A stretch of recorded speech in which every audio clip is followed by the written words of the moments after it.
அதே போன்று 2003க்கு பிறகு சிபிஎஸ் வந்து நடைமுறையில் உள்ளது.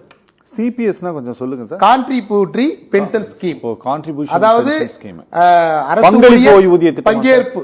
அரசு ஊழியர் ஒரு பங்கை கொடுப்பார், அரசு ஒரு பங்கை கொடுக்கும்.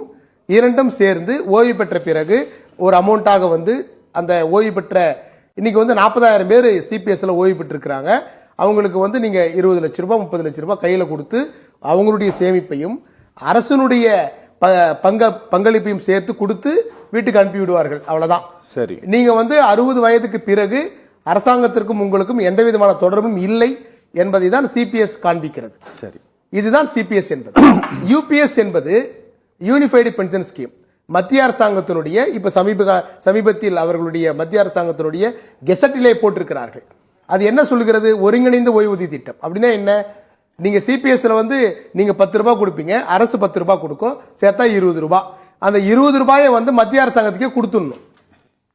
அரசுகிட்டே கொடுத்துட்டு அதை வந்து அவங்க ஷேர் மார்க்கெட்ல போடுவாங்க. ஓகே. ஷேர் மார்க்கெட்ல போட்டுட்டு அதுல வரக்கூடிய லாப நஷ்டங்களை பொறுத்து நீங்க பென்ஷன் நாங்க கொடுப்போம் அப்படின்றாங்க. இவர்கள் சிபிஎஸ்ல காசு கொடுத்து அனுப்பிச்சிடுறாங்க. அவர்கள் மத்திய அரசாங்கம் அந்த காசையும் வாங்கி வைத்துக்கொண்டு அதில் வரக்கூடிய வட்டியை லாப நட்டத்தை கணக்கிட்டு உங்களுக்கு நாங்கள் வந்து 50% தருவோம், 25% தருவோம்னு சொல்லிட்டு மிகப்பெரிய ஒரு மோசடியான ஒரு திட்டம் தான் யூபிஎஸ் என்பது.